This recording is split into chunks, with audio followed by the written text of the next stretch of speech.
it's an exciting day, at the same time very humbling to be part of this Ring of Honor, the inaugural inductees. So it is exciting. I just want to say that to begin with, that I am very thankful. Of course, a lot of years ago, my heart is still grateful that when there was a time in 1980 when a lot of clubs weren't going to take a chance and give me a chance to play in the NFL, that Paul Brown and the Brown family took a shot, even though I had a history of injuries. And so I'll always be thankful for that. And the fact that this day's taken place and I get a chance to enter the Ring of Honor with Paul Brown, it's amazing.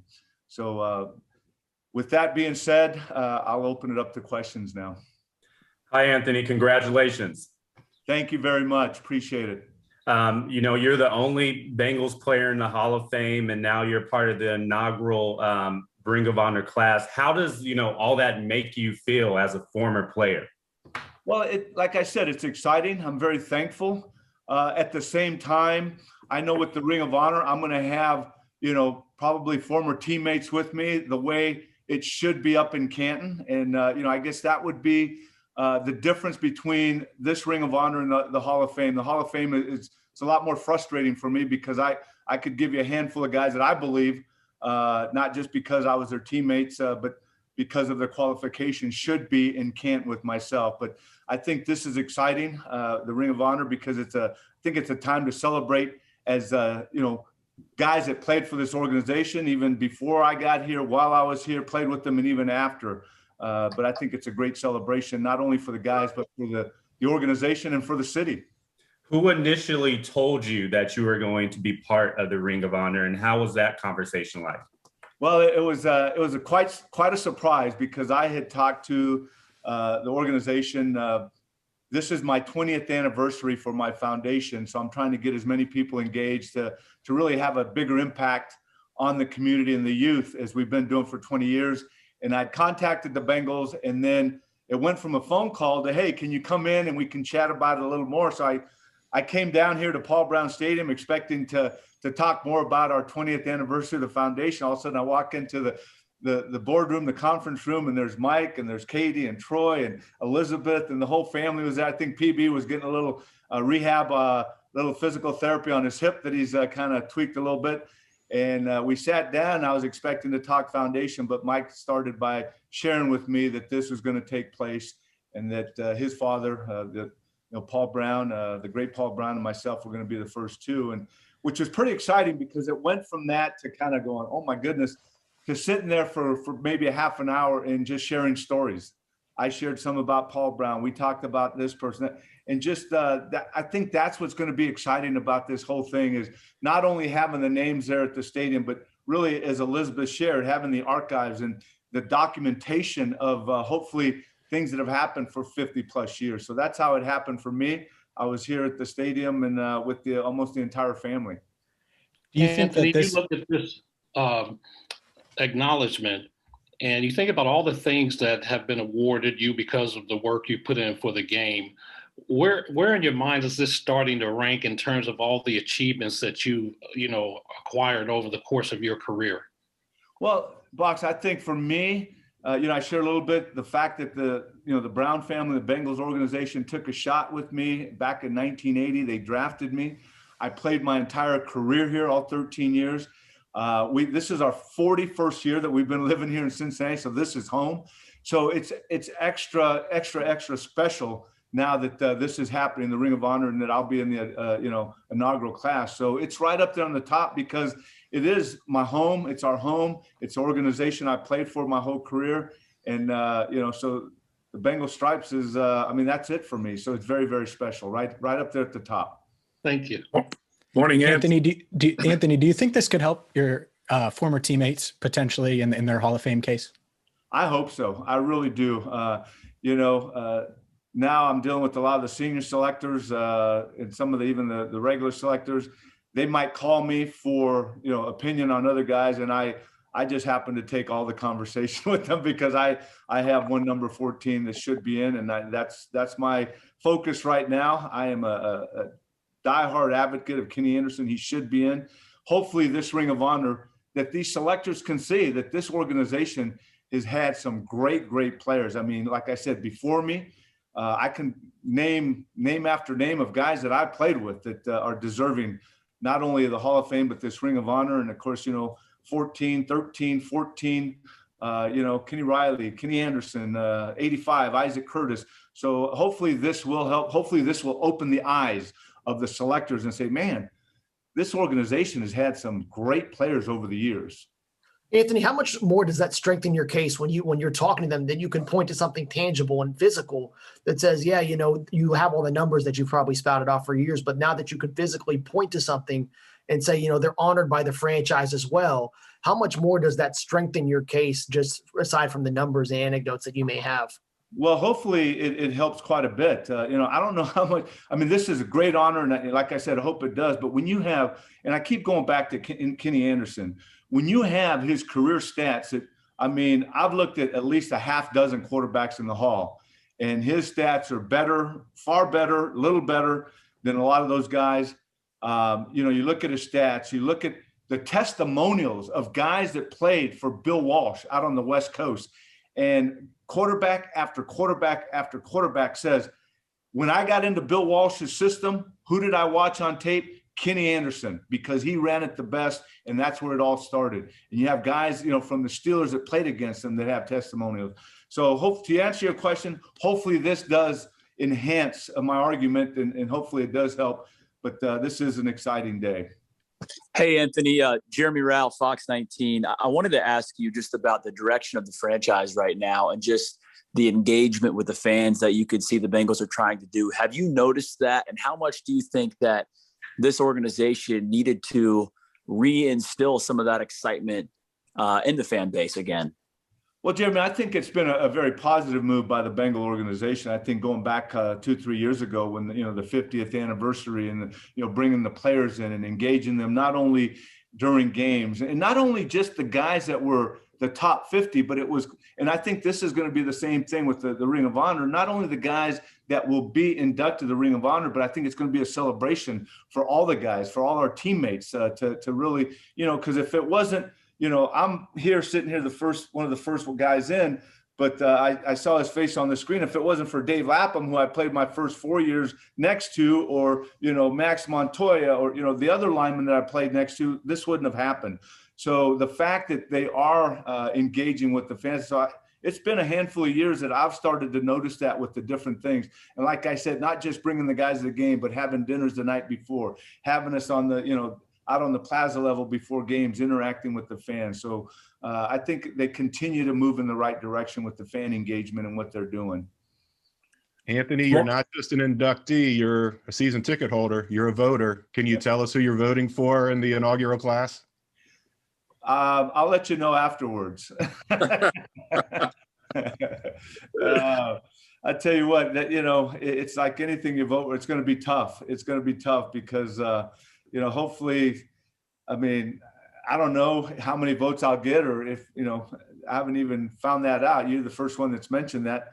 But, there's a lot of guys before me that I played and even after me that are retired that are deserving. So I'm going to have to really process and look that one over closely. Anthony, good morning. How you doing, my man? Good. How you doing, Lap? Good. You'd mentioned it earlier. The fact that you're already in the Hall of Fame in Canton, obviously that's the greatest honor that any football player can have. But to get in the Ring of Honor and have the 20th anniversary of your foundation the same year, it speaks to what you did on the field and what you've done off the football field. How significant is it to you that your foundation is in its 20th year and here comes the Ring of Honor?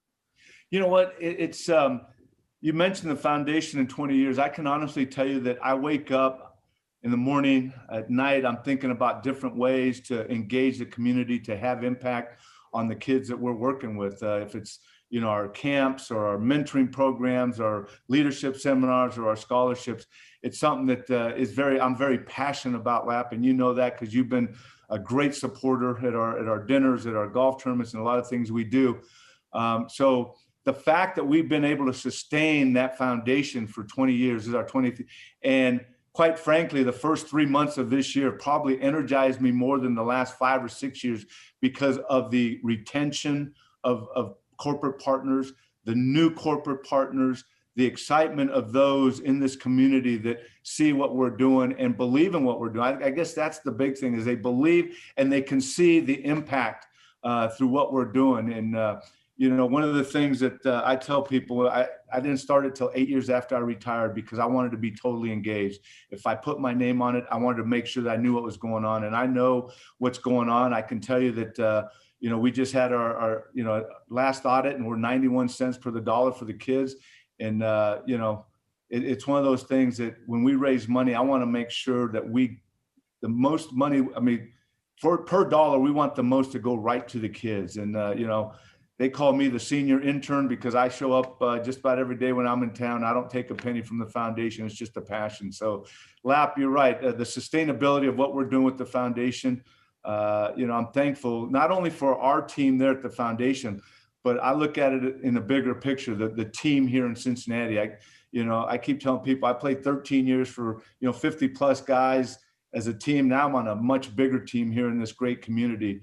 And that's, you know, getting people engaged corporately, privately, to believe in what we're doing, to be part of what we're doing with the impact. So I know we can't do it alone, and I'm thankful for this community. So it means quite a bit.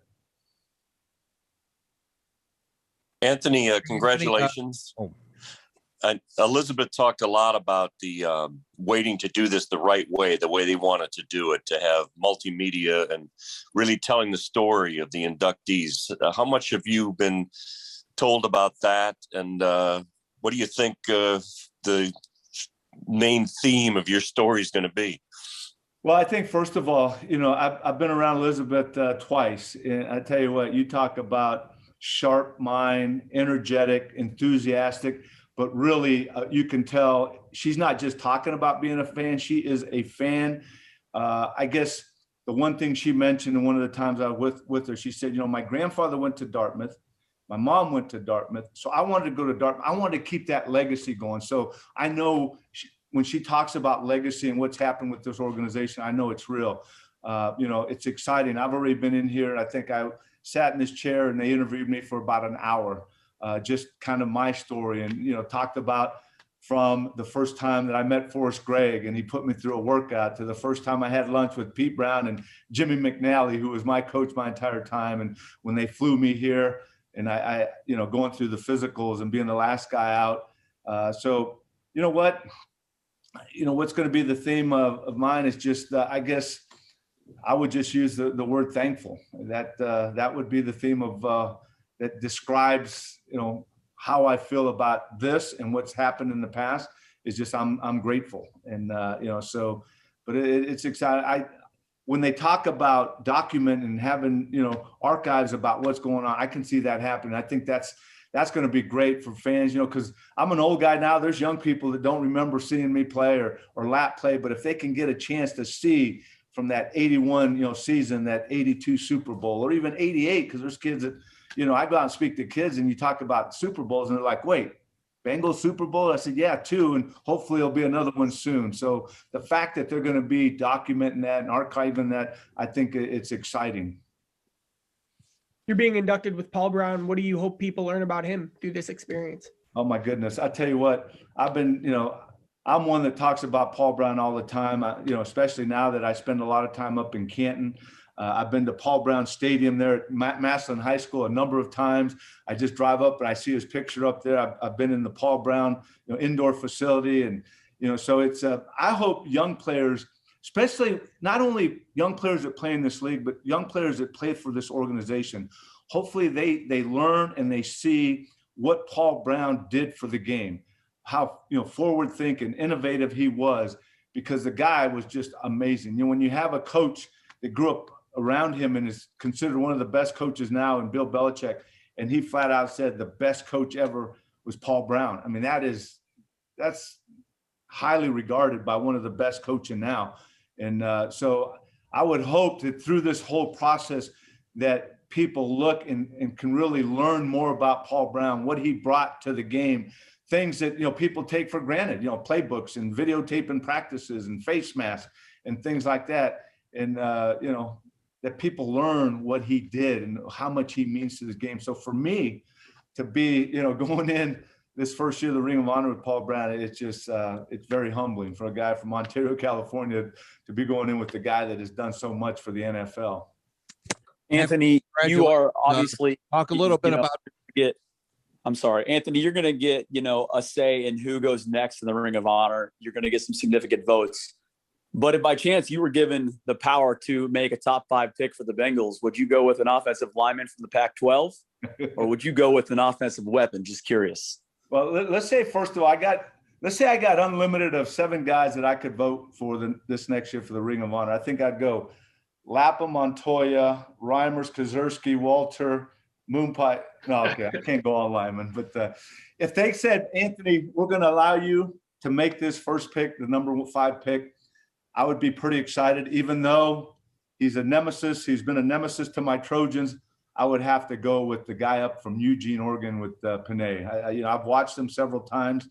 I think having signed Riley Reef, you got Jonah, you got Hopkins coming back, you got Siful. I mean, and now you add Penei to the mix. I think if my name was Joe Burrow, I'd be pretty happy.